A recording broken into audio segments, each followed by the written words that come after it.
स्वागत है आप लोग का हमारे यूट्यूब चैनल पे। आज हम लोग हिंदी व्याकरण में संधि देखेंगे। इससे पहले हम लोग वर्ण और वर्ण के प्रकार और उच्चारण स्थान को हम लोग देखे थे। तो आज हम लोग देखेंगे संधि। संधि क्या होता है? देखिए, संधि का मतलब होता है जोड़ना। क्या होता है? जोड़ना। जब दो शब्द या दो वर्ण मिलता है उसे क्या कहते हैं? संधि कहते हैं। जब एक साथ दो शब्द मिल जाए उसे क्या बोलेंगे? संधि कहते हैं। और जब वही एक शब्द दो भागों में टूट जाए तो उसे संधि विच्छेद कहते हैं। इसलिए क्या है? अ प्लस अ क्या हो जाएगा? आ हो जाएगा। क्या हो जाएगा? आ होता है। तो यहाँ पे क्या है? दो शब्द जुट रहा है। तो जब एक साथ जब दो शब्द जोड़कर एक हो जाता है उसे क्या बोलते हैं? संधि बोलते हैं। क्या बोलते हैं? संधि बोलते हैं। चलो देखेंगे विद्या जोड़ आलय। विद्या जोड़ आलय तो क्या हो गया? हो गया विद्यालय।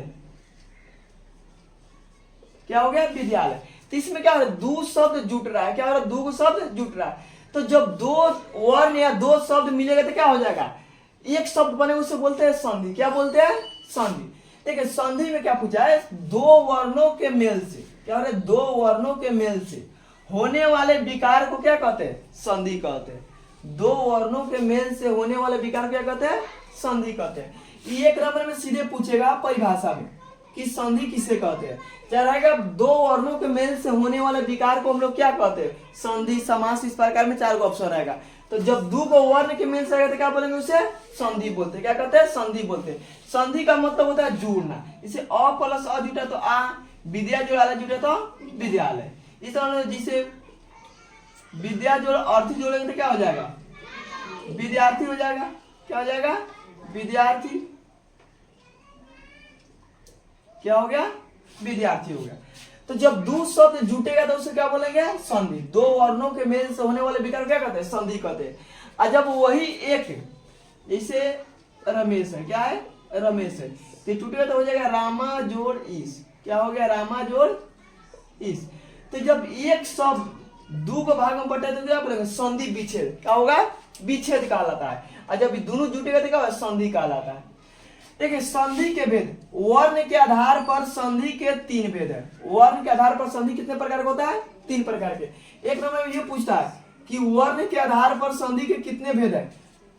तो वर्ण के आधार पर संधि के तीन भेद है। स्वर संधि, व्यंजन संधि और विसर्ग संधि। स्वर्ण संधि, व्यंजन संधि और विसर्ग संधि। अब लोग बारी बारी से तीनों को पढ़ेंगे। एक बार स्वर संधि, व्यंजन संधि और विसर्ग संधि। स्वर संधि के बारे में सब नंबर जानते हैं। एक नंबर में स्वर संधि, तो स्वर संधि के बारे में पढ़ते हैं। स्वर संधि किसे कहते हैं? देखिए स्वर संधि में कह रहा है दो स्वरों के मेल से। स्वर है तो क्या? यहाँ स्वर ही आएगा। दो स्वरों के मेल से उत्पन्न विकार अथवा रूप परिवर्तन को स्वर संधि कहते हैं। जब दो को एक साथ, जैसे स्वर देखिए अ क्या है? स्वर है। तो अ प्लस अ मिलेगा तो क्या बनाएगा? आ बनाएगा। अ प्लस ई क्या है? ये भी क्या है? स्वर है। तो अ ई मिलेगा तो क्या बनाएगा? ए बनाएगा। अ प्लस ए मिलेगा तो क्या बनाएगा? ए बनाएगा। उसी प्रकार देखिए सब क्या हो? स्वर मिल रहा है। तो जब दो को स्वर मिलता है, मिलने का मेल से जो विकार उत्पन्न होता है, चाहे जो उसका रूप परिवर्तन हो रहा है। देखिए जैसे अ प्लस अ से क्या आ बन गया तो इसका रूप परिवर्तन हो गया। तो क्या रूप परिवर्तन से क्या कहते हैं? संधि कहते हैं। क्या कहते हैं? स्वर संधि कहते हैं। स्वर संधि के कितने भेद है?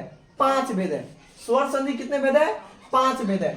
दीर्घ स्वर संधि, गुण स्वर संधि, वृद्धि स्वर संधि, यन स्वर संधि और आयादी स्वर संधि। क्या है? यन स्वर संधि और आयादी स्वर संधि। अब यहाँ पे देखिए अ प्लस अ मिलेगा क्या बनेगा? आ बनेगा। यहाँ पर और हम एग्जाम्पल जब दीर्घ संधि से अ प्लस आ, ए भी मिलेगा तो क्या बनाता है? आ ही बनाता है। ई प्लस ई मिलेगा तो क्या बनाएगा? ई बनाता है। इस तरह बहुत हम लोग पूरे देखेंगे जब दीर्घ पढ़ेंगे। इसे उदाहरण जैसे क्या है? अन्य जोड़ अभाव। क्या है? अन्य जोड़ अभाव। तो अन्य के लास्ट में क्या आ रहा है? अ आ रहा है। क्या आ रहा है? अ आ रहा है। अन्य तो यहाँ क्या आ रहा है? अ आ रहा है। यहाँ पे भी क्या है? अ है। क्या है? अ है। तो अ मिलेगा तो क्या हो जाएगा? आ हो जाएगा। देखो तो कहते हैं अन्ना। क्या हो गया? अन्ना। अन्ना बीच में आ रहा है भाव। अन्ना भाव। तो ये क्या होगा? अन्ना भाव गई। किसका उदाहरण है? दीर्घ स्वर संधि का। किसका है? दीर्घ स्वर संधि का। अब हम देखते हैं गुण स्वर संधि। गुण स्वर संधि क्या है? अ प्लस ई मिलेगा क्या बनाएगा? ए बनाएगा। अ प्लस ई मिलेगा तो क्या बनेगा, अ प्लस ई मिलेगा तो क्या बनेगा, ए बनेगा। जैसे देव, तो देव में क्या आ रहा है, लास्ट में क्या आ रहा है, अब यहाँ क्या है ई, तो अगर दे आ ई मिलेगा तो क्या बनाएगा, ए बनाएगा। तो क्या होगा, देवेंद्र, क्या हो गया, देवेंद्र। वृद्धि स्वर संधि अ प्लस ई तब बना दिया ए, तो एक प्लस एक क्या हो गया, एक का एक, यन में हो गया अ प्लस ई, तो क्या हो गया य, तो यदि जोड़ अपी क्या हो गया, यद्यपि, क्या हो गया, यद्यपि। आदि में ने जोड़ अंत, ने जोड़ अंत क्या होगा, नया। अभी हम लोग पांचों को बारी बारी से पूरे डिटेल में हम लोग इसको अब देखेंगे।